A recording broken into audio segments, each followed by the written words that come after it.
No one would have believed, in the middle of the 21st century, that movies made in the middle of the 20th century, based on a book written about the end of the 19th century, would be scrutinized and studied by men with intelligences of relative mediocrity. I was surprised by this movie in many ways. I gotta say, I was regretting my decision. I think this would be something I'd show to my kids. Oh, that's good to hear. I think it's about a father's love for his child. Oh, absolutely, yes. And a complete stranger's love for that man's They child. wore really ugly outfits. Puke yellow, prom night, pale blue, you know. I don't even know where to start with this Definitely film. not a movie I would consider watching unless you tell me to. Hello, I'm Derek. And I'm Peter. And this is The Mog. In this podcast, one of us suggests a beloved movie from our childhood for the other to watch, and then we talk about it. What made us laugh? What made us cry? And whether or not it explains why we're such weirdos. Yeah, really weird. Really weird. Weird. Weird. Weird. Weird. Weird. So what movie have we got today, Derek? It's one of yours. It's War of the Worlds from 1953. Or as I'd like to call it, America can't save the world either. Nice. And did you have one? I had one. It's you never know where you'll end up after a square dance. Direct quote from the movie too. Perfect. Delivered with such gusto. So I'll deliver the synopsis for this film. Scientists Clayton Forrester and Sylvia Van Buren are the first to arrive at the site of a meteorite crash. I think it's pronounced meteorite, Derek. Meteorite? What did I say? Meteorite. Meteorite. I'm just trying to stop you from finishing. Soon after, an alien war machine emerges and begins killing at random. The Marines are called in, but they're no match for the alien force field. Forrester and Van Buren, however, are able to wound one of the creatures and procure a sample of its blood. They take it to Los Angeles, where they hope, through testing, to be able to discover the aliens' weakness. Now, I think from this moment forth, we should refer to Van Buren as VB. She's just a stubby VB. She's treated as much in this film. Yeah, well, it's would you not like much more some than coffee? I have a master's degree in science. Have some coffee. Oh, God. That's so true. Yeah, it's just like, who we got to get to serve coffees around here? Well, there's only one woman, so I know who it's going to be. Sylvia. VB. Sylvia. VB. Old VB. But just to give a bit of background to this film, it was after a H.G. Wells classic novel, right? Yep. War of the Worlds, the same name, which was a fantastic book. And I'm sure many people have heard about it. They've also, if we had mentioned War of the Worlds, some people might have thought of the 2005? 2005 Spielberg movie. Yeah, Spielberg and Tom Cruise. Tom Cruise. Deadly combination. It's the 1-2 Deadly. punch. Yeah, with Tom Cruise, the sociopath. I mean the philanthropist, Couch jumper. couch jumper. Yeah, that's safe. That's safe. Let's stick with that. Yeah, but we're not talking about that one. We're talking about the 1953 version. Amazing. Man, so fantastic. So other bits of background for this? Well, I think I mentioned in Message from Space that this actually came before that film. And I also realized that it had a cutaway in it as well. So in Message from Space, it was about 3 minutes in that the movie starts. And in this, it's somewhat similar. There's like a trailer at the beginning of the film that's really out of kilter with the rest of it. It's almost like a trailer before the film starts, but it's part of the film. Yeah, it was amazing. I love that thing. It was so, it was so 1950s. It was like propaganda, war propaganda. And I just had all this quick cuts of like bombs and America is fighting with its new technology. and the way he's pronounced super science just really got you involved. I always feel that those people who write those sort of spiels don't actually watch the film. Oh, it was too separate. So yeah, well, I mean, it was so dramatic and explosive, but the movie itself starts quite softly and slowly with that "no one would have believed" beginning. Yeah, which I you did a great job on that. By the way, I thought it was hilarious. I love that beginning. Just that starting in the depths of space, looking at the small planet. Well, I wanted to ask you, did you, because there was a massive radio play phenomena about this where they started airing his book over the radio and people were in hysterics. Well, it was an adaptation of the book. It by, what was his name? He was the guy that did Rosebud. Orson Welles. Yeah. Orson Welles. That's the one. I don't know. No, you're right. Guessing. It's Orson Welles. Okay. It's Orson Welles. He did the radio play and people believed it and thought they were coming to attack. And then there was the Jeff Wayne's version. I think that was the 1960s. And that's a very popular and well-known one that's got all that great music in it. It almost deserves its own podcast.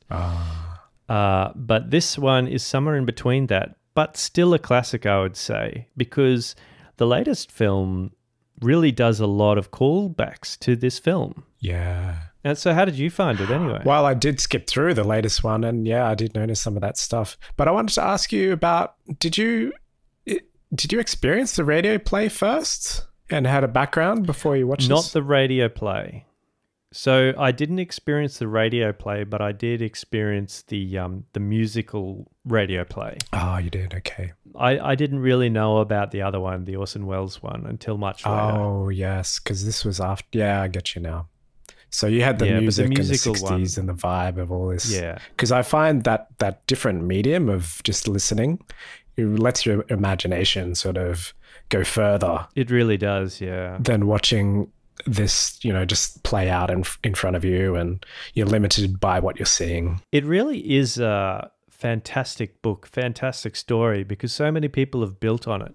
Well, that was one of my points, because in the 80s, there was a series called The Tripods, and my brother was collecting that. Yeah. And I read a bit of that and I was like blown away. I was like very frightened by these tripods, man. Yeah, and there was a television TV series that never actually finished. Yeah, and why do they do that? It's so painful. It had the most disappointing ending of any series. So you watched that? I was going to ask you.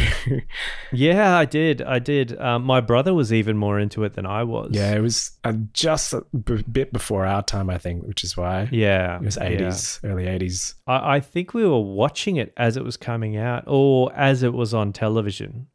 So we were waiting for the next episode, and I actually found it very scary. Yeah, well, just but my experience was reading at first, right. And I just had these things imagined. Yeah, just when we would go out to Tennyson, the fields where we used to play cricket, I used to imagine like all the tripods out there, they'd come and swoop you up. Yeah, absolutely. It's been such a fantastic inspiration for so many things. I didn't quite get that from this film. It's what I was sort of alluding to. It is a nice standalone film, but it didn't have like that very menacing sort of alien for me. I guess it might have for you because you saw it very young. If we're going to do some comparisons, because, it's worth doing, the musical version had a very creepy quality to it. The music in it, the very alien creepiness to it, the red weed. There were bits in it that were just so alien, and it was that invasion aspect of it was very creepy, and they're always in their machines, so you never really see the aliens. So even if you see all the artwork, which is amazing, you still don't know what the aliens look like. But in this movie, you do get to see the aliens, and I guess in a way looking at it now, it's pretty funny. But when I was a kid growing up, that bit was so scary. Yeah. I think for me, it was less menacing, and it was just an amazing science fiction film. Yeah. I know that part where the alien appears, and I did rewatch it. They did it quite suspensefully, where you don't see it immediately, and the camera rushes forward, and then you just catch a glimpse of it. And then it puts its hand on her shoulder. It's a little bit, it's a little bit lifeless and rubbery, that claw, and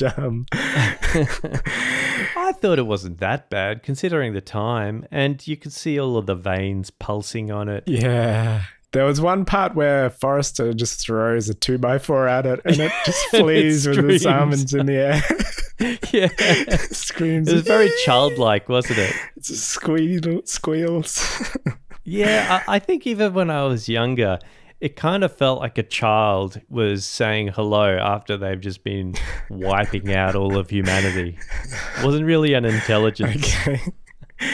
But I felt like, the suspense was the thrill of not knowing, and that they were contained in these big machines. But then it sort of fails once you see it. And but the effects were amazing, like for the 50s when you think about it. Oh yeah, and the sound effects too. The sound of the heat ray, the building up to the power, and then it fires. Yeah, it's a really menacing sound of that alien. Yeah, it's really good. I really find that a very iconic sound. And actually, listening back to it, it reminded me of, there's a movie called Explorers that was in the 80s, and it was another iconic film. Series like Stranger Things, you get the same type of vibe from the movie Explorers, which is about these kids building their own spaceship and going into space. It's well worth doing a mog over. But in the background, in his room, main character, he's been watching War of the Worlds, so you hear all of those sounds. What year was it? It was 1985. 85. Okay, gotcha. Yeah, that's right. It has Ethan Hawke and River Phoenix in it. Oh, wow. Okay. Yeah. No, it's awesome. Really good film. Very quirky at the end. Did you watch that as a kid as well? Yeah, we'll have to add that to the list. Oh, nice. Well, this director, Byron Haskin, he did Treasure Island and 1950 and The Outer Limits later on, which I watched. Oh, right. Yeah. So he's got this science fiction fantasy background. Yeah. And I like the stuff that they do to set this up, like all of that town folk and the deputy, and he's just like a simple deputy, and the scientists are out on a fishing expedition. Yeah. And I like it how that when the meteor crashes, there's a crowd sitting around, and it's sort of just bystanders just wanting to watch, and you've got just hicks. Yeah, just hicks. and some of them, and one of them turns up in his ute, and he gets a shovel out and he says, "You know what I'm going to do? I'm just going to smash this meteor with my shovel and see what happens." And they're okay with that. There's scientists there. There's scientists there. Just like, well, that's what I'd be doing if I had a shovel. But like that deputy, he just grabs a chunk of their fish and that's starts right, eating it. And like he's spitting bits out everywhere he's talking. Yeah. He's just a simple man. You're scientist. And they go to a square dance. Yeah, it's I really like this film, and I like the dance, how like they just yell out the instructions while they're dancing. Yeah, it's like, okay, you go around and then start doing this in the middle. Not too far, not too far. I reckon turn in the middle and not like too far. Out on the right and not too far. Into the middle and not too far. But this one's not so wild, because there was like a South American Mexican guy, and he's going, "Don't mess with what you don't understand." Oh yeah, that's right. So they leave. So what happens is, obviously this meteor crashes, and the scientists, some of the scientists are nearby fishing, and one of them comes to check it out, which is the main character, Mr. Clayton Forrester.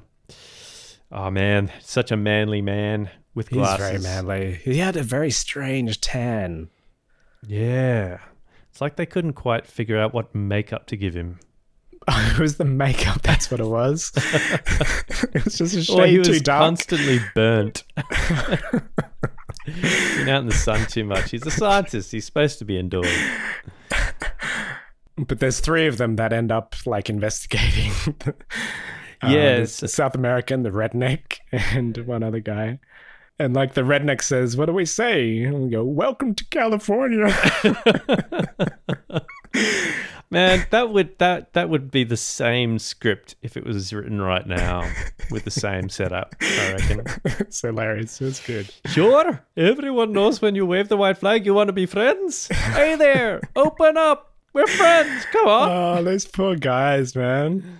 And you see their ashes later, like yeah. three So of what them. it is these guys, they're not scientists. They've just been left behind to make sure that no fires spread from the media.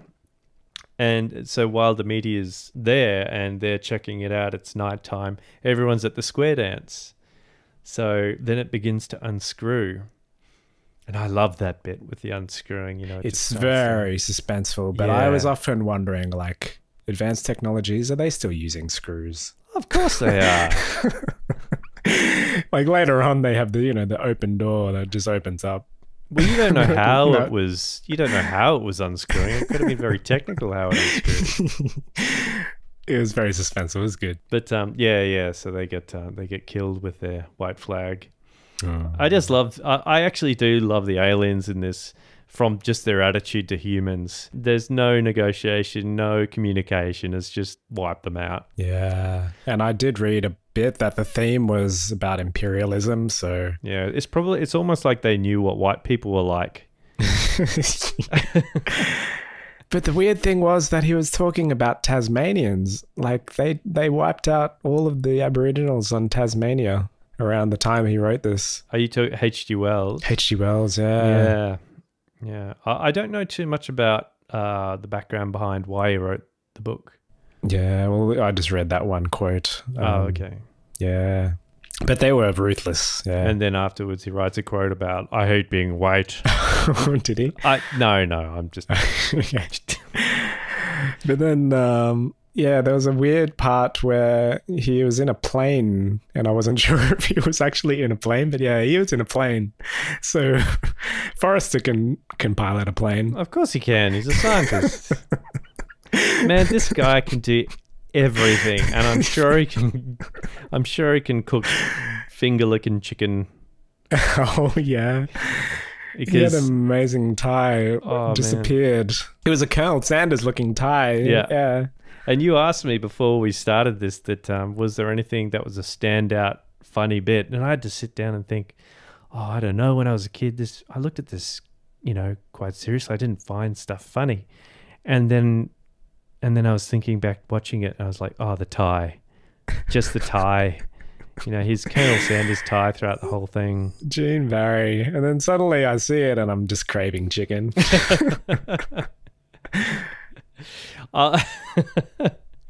So what happens is after these guys have been wiped out, the town gets evacuated, and they bring in the military.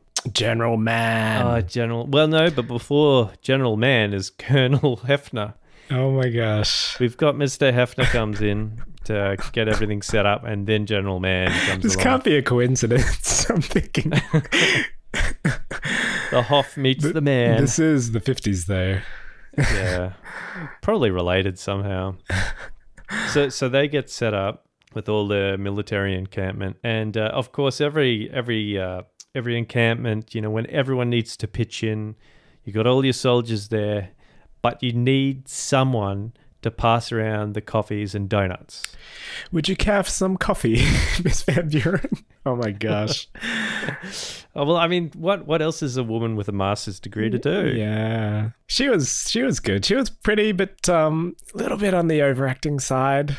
I think when she wasn't screaming, she was fine. Yeah. It's just when she was screaming or afraid that, she... ear piercing. Ear piercing, man. It was terrifying for me. Well, yeah, what did you think of that? Yeah, I would have to say the biggest suspense, aside from the aliens and all of the death and destruction, was not knowing if she was going to just suddenly spiral into hysterical screaming. The suspense of, here's a close-up of her. It's a little too close. Is she going to start screaming? Try to turn the volume down? Yeah. Or off? I'm just going to mute it just in case. Oh, yeah. Well, I can understand that. And even when I was young watching it, I did find it a little irritating. But I mean, this is where I learned how to treat women, this movie. Okay. Just grab them by the chin. Yeah, when they're hysterically screaming, what do? You just shake them and say, stop it. Stop it. Because he was also very intense, man.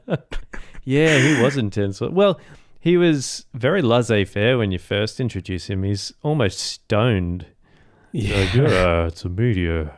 Must have made a big crater, but it didn't. That's strange. By all means, hit it with a shovel. the hashish will wear off soon. and she comes along and she doesn't know who he is, and she's going, a scientist turning up. He's like, oh yes, really? Yes, he's a scientist. He knows everything about anything. He's top man. Oh, he's not that great. Oh, wait, that's me. What do you mean? You haven't even met him? Well, I do know him slightly. What's he like? Oh, he's like me. He points to himself. Yeah. And then she gushes. And it was all on from there. Yeah, Let's go to the love. Oh man, just you could literally hear the sparks flying and the music playing. And Uncle Matthew, the pastor, says, "Oh, he's a good man, Forrester." He's so great, that guy. Yeah, but he dies. And the best way for any person in a film to die, being the hero and being wrong. So what actually happens is all the military is set up around the encampment. They're all ready to bomb the aliens, and the priest goes up to them and says, well, why are you attacking them? We haven't said anything. We haven't contacted them. Yeah. And the military is like, we're rah-rah, we'll blow stuff up. And he's like, we should try and make them try to understand. Yeah, let's talk to them. And he realizes the military isn't going to have any of it. So he takes matters into his own hands and decides to walk up to the aliens on his own with a Bible. So the aliens look at him and, he wants to do the right thing. And he gets wiped out. And then cue the screaming. Yeah. Oh, my gosh. Oh, that just blew my speakers when I was playing it. Yeah, but he said... From that moment, I was on edge. Yeah. Poor Matthew, though. Uncle Matthew. Yeah, he said if they're more advanced than us, then they should be closer to God for that reason. Yeah. But yeah, in the end, Stephen Hawking and the military is right. They start firing on the aliens. Yeah. And you had another comment for that, right? Well, I find it interesting these days how we talk about how do we approach aliens. What's the best way of going about it, whether we should even do it. And there's some scientists who think it's a really bad idea. Because we've got the SETI at Home project, where people are trying to scan, at home, transmissions from aliens, and, people are getting really involved. Yeah. They're going, hey, the water's fine. Come and join us. It's great. Everything. We're wonderful people. We've got music. I think that's it, isn't it? Just music. Science? Oh, no, wait. If you're listening. Yeah. Yeah, that's it. I think that's it. So, and we've got water and life and all of that stuff as well, if you want it. Come and get it. This is Ring the Bell. It's all finger-licking good over here. Nothing but Colonel Sanders and his chicken.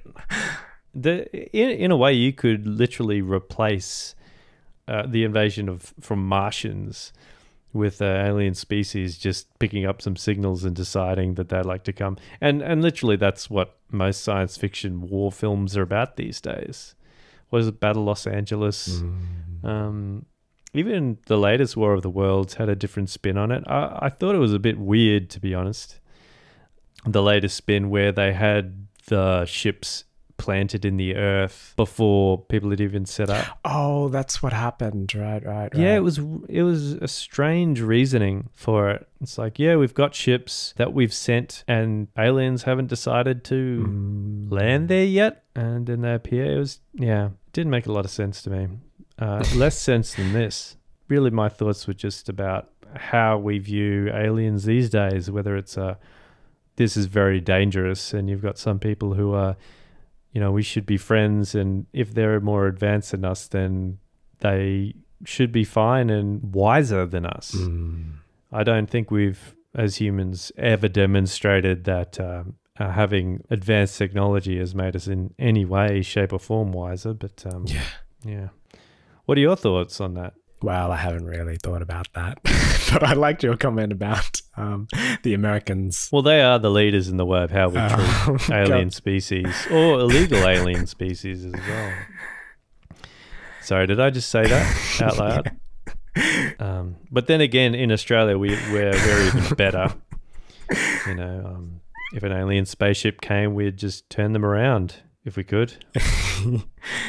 Yeah, so then they actually, speaking of technology, we get the atom bomb out and ready to roll. Oh, yeah. And, oh my God, that bomb will look cool. Yeah, that was all real footage of the, like, a lot of the jets and footage of the military in this was actual, they weren't like models, which is what you'd see often in movies in those days. Oh, wow. But yeah, that was the real flying wing bomber.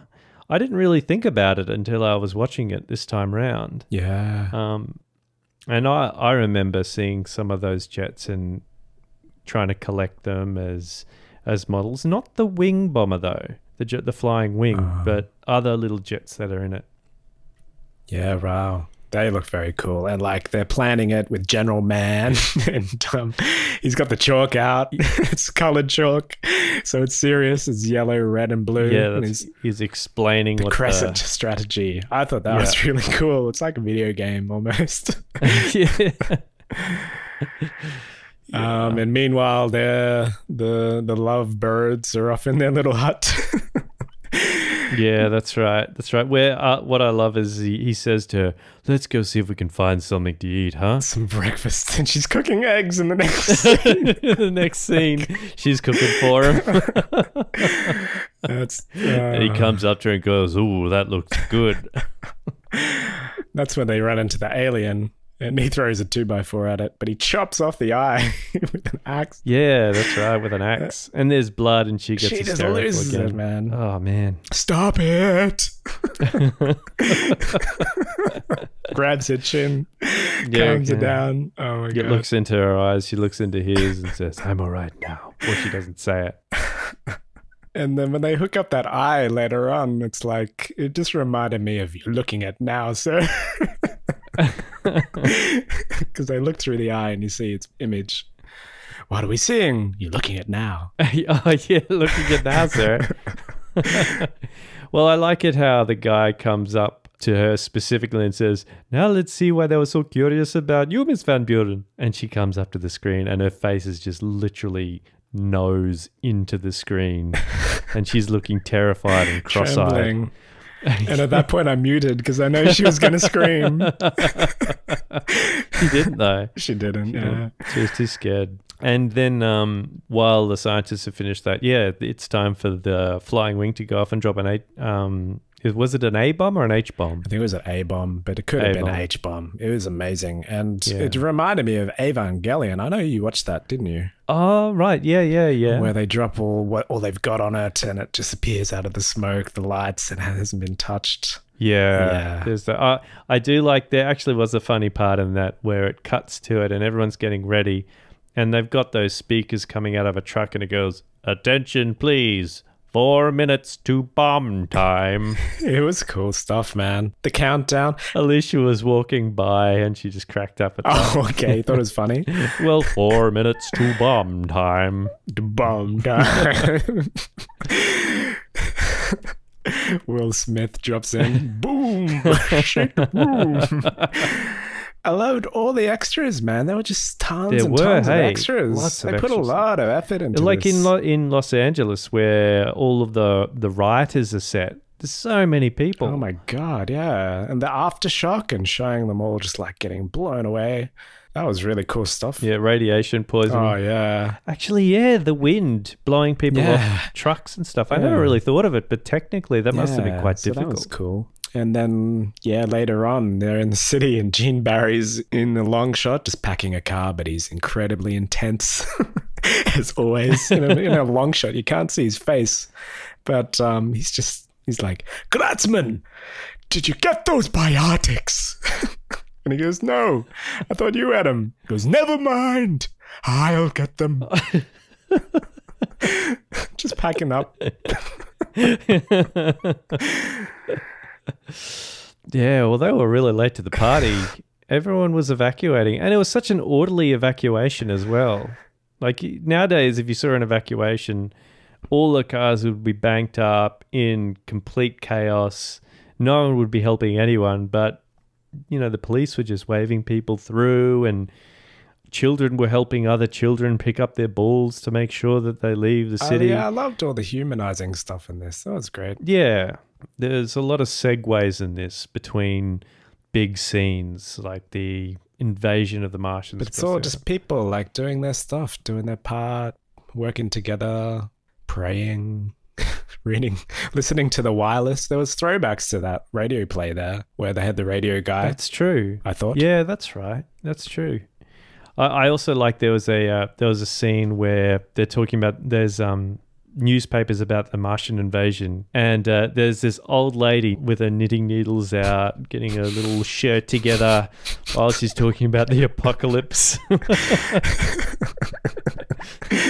It's too funny, man. It's very cute. Yeah. There was a lot of stock footage in this as well. Like there were, just to describe the invasion of the Martians, they grabbed all this stock footage of buildings collapsing and horses running in the bush, overlaid with flashes of light and the heat ray going across the screen. They made really good. I didn't realize it was stock footage. Yeah, they used so much stock footage in it. In fact, they used footage from the World War II, I think, in it as well. Intro, of buildings collapsing and stuff. Oh yeah, yeah. Wow. It's a little bit lazy, isn't it? Yeah, but what did you think about the empty Los Angeles with the riders?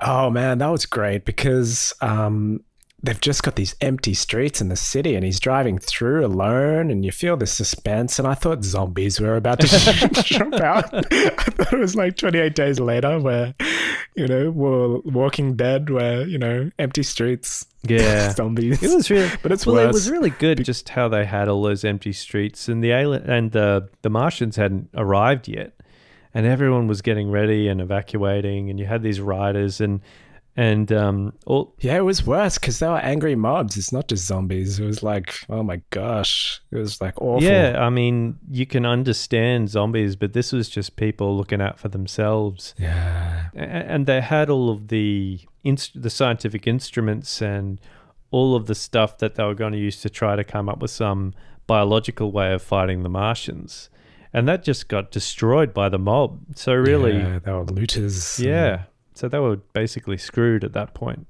And this movie isn't about how man conquers all at all. It's the complete opposite. It's about what happens when a supremely advanced team of foreigners decide to wipe out less advanced people.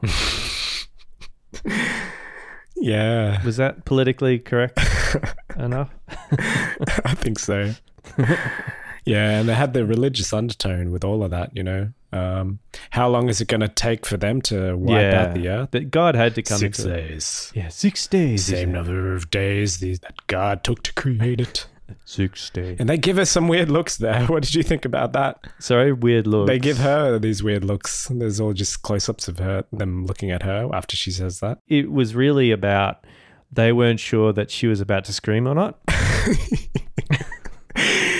It's like, you shouldn't be talking. You should be making coffee. What are you doing here? You're not an actual scientist. I know you've got your masters, but we've got a woman here already. We've got one woman scientist. We don't have room for another. Oh man. Oh man. But I have to laugh at the props department with the looters because they're just running out with just rolls of fabric. It wasn't even like stuff. It's just rolls of fabric. Well, maybe they're actually really smart looters because, you know, if the electronics aren't going to work and you can't, you know, maybe it's the only thing that's going to be worth of value is what you put on yourself. I'm going to need this silk.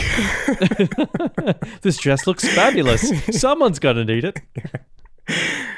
But when he finds the overturn, because he's looking for Van Buren VB, and the lightning when he finds the overturned bus, man. Yeah. It's sort of overused the comedy, where, you know, where he finds the bus and the lightning goes off. Then it gets more intense, and then the aliens really hit the city. Yeah. And there's explosions and flashes, and there's lots of shots of him running in the streets with flashes over the top of him, cutting away to look at the aliens. It's really effective, though. I mean, it's like overused now to comedy, the lightning effect. I just thought of Back to the Future straight away. Where you know, it's Marty's face, there's lightning.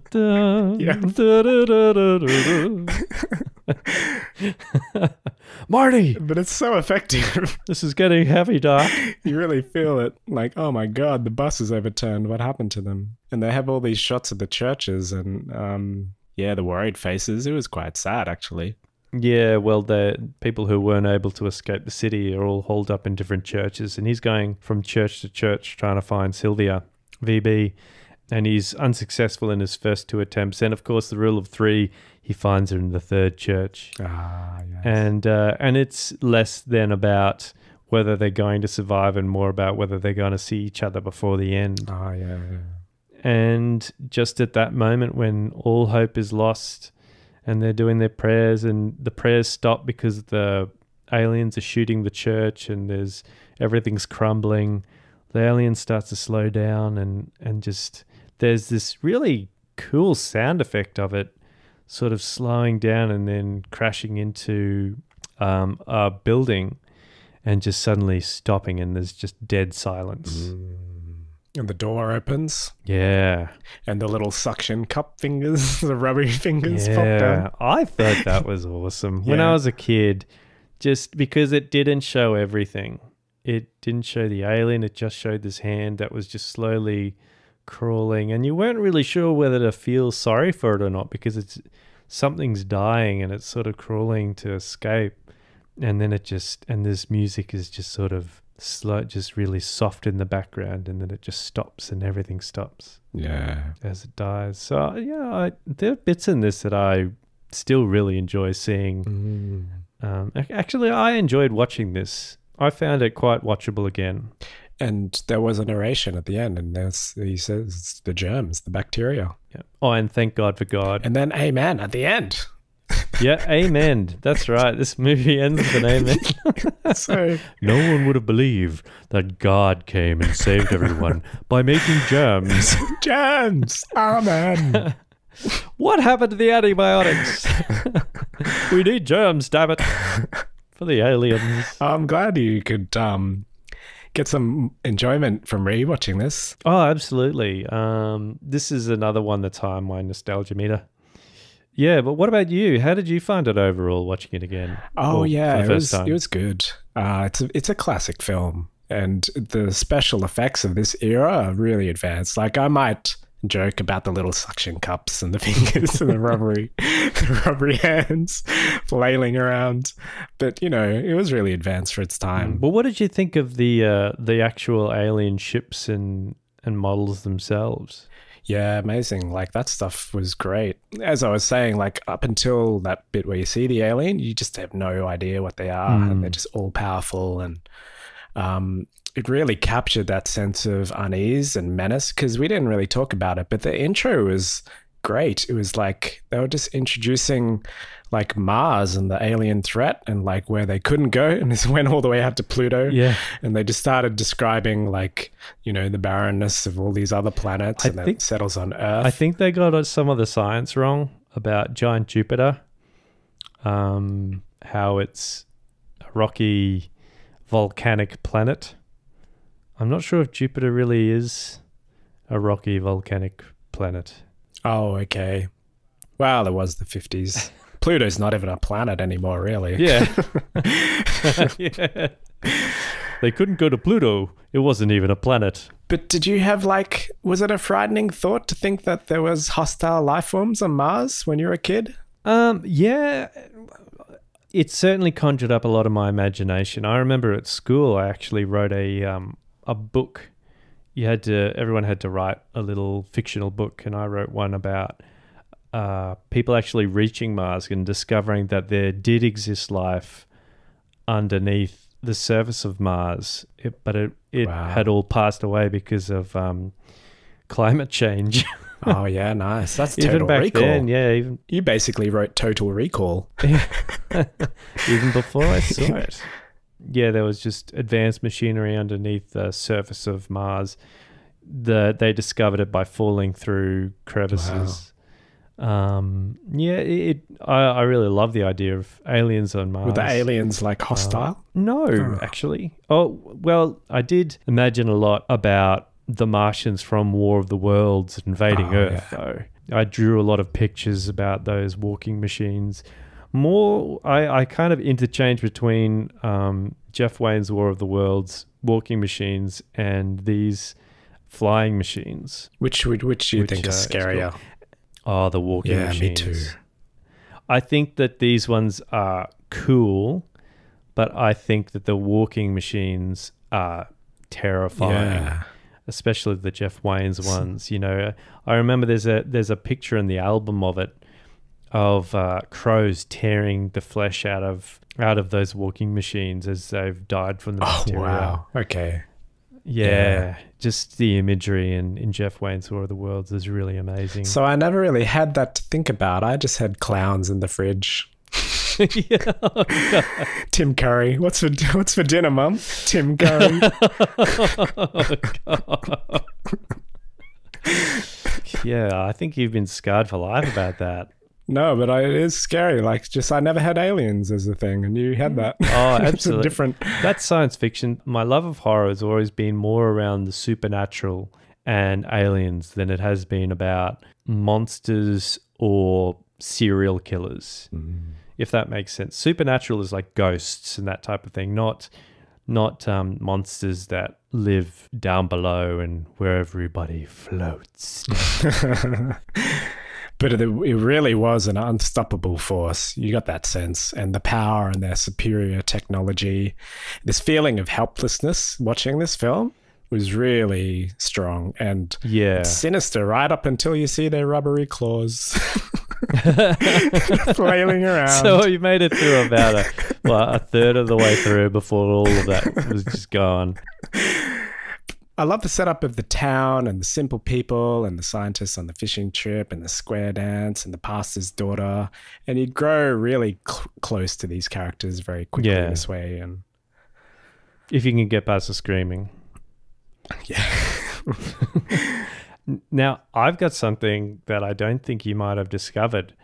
There was a television series in the 1980s that was a sequel to this film. Oh, wow. Okay. Canadian-American science fiction television series. Ran for 2 seasons. Oh, the tripods? No, this was a sequel series to War of the Worlds. Oh, okay, sorry. I remember it coming on, but I've never watched it. Oh, okay, wow. But I know that there was a series, and I was just looking it up before we started, and I found that this is set as an actual series to the 1953 film. It's not a new War of the Worlds, it's literally a series based on that. Oh, wow. Is it something you'll consider watching? I think I'm going to look into it. Yeah, I want to see what it's like. I don't know if it's any good, but it'd be interesting to look into. I mean, this was great. It was a good film. Do you know any other details? Who's it by? Or just there's 43 episodes and it ran for 2 seasons from 1988 to 1990. Wow, okay, cool. I actually do remember that it came out and I was young when it came out, and I saw almost like the beginning of one of the episodes, and I found it very scary. Oh, you did see a bit. Okay. Yeah, it came out on television. I saw only a snippet of it. That's why I knew to look for it. But I think I found it quite scary, so I didn't look any further. Yeah. I was just like, this is too much for me. I'll watch it when I'm older. Oh, wow. Okay. Well, now is that time. Yeah, absolutely. You are older now. That's my homework. And there's one memory I have of you, actually, because it reminded me when the guys burst into flames and they're running around on fire. Do you remember this game Syndicate? Yeah. Oh, from fantastic. like the 90s? Yeah. You used to describe it to me because I didn't have it. I wasn't really into like strategy games, and this is more like a top-down strategy. But you're describing this flamethrower in it and how people would run around on fire, and you would mimic the gestures with your hands. It was so horrific, even just watching you do that. But you were doing it with such enjoyment. Yeah, I was a strange kid. Well, I was wondering if some of that came from this film, because it is quite graphic how they just burst into flames and you see their ashes. Yeah, I did like a lot of that stuff. I did find that aspect of it where people are disintegrating and the ashes and all of that. I must admit, I did have a bit of a morbid curiosity about it. Yeah, it's really funny because actual violence I couldn't stand. It's not that I was sick at the sight of blood type thing. It was more that I just didn't want anyone hurt. I hated the idea of seeing a person in pain, and yet I could imagine all of these fantastical scenarios of people exploding and knights chopping each other to pieces and these massive battle scenes. But yeah, when it came to actually the reality of those things, I very much was against it. It was really strange that I had that dichotomy of interest, just an aversion and an interest at the same time. What about you? Yeah. I mean, like, you actually designed pieces of stuff that was like your sculpture, which is designed to hurt yourself if you had to move it. Oh no. Yeah, that was just for me. That's sort of the end of my notes for this one. I think so for me too. So would you recommend this to anyone? I absolutely would. This is a classic. And just have your volume halfway. Yeah, that's right. Just for those screams. Be prepared when she comes on screen. When VV opens her mouth. If she looks like she's getting upset. Well, actually, even if she doesn't look like she's getting upset, if she looks like something's going to upset her, just be prepared. Thanks, though. This is amazing. Thanks for watching it. So what do we have next? The next one is one of mine. It's Deliverance. Deliverance, yeah.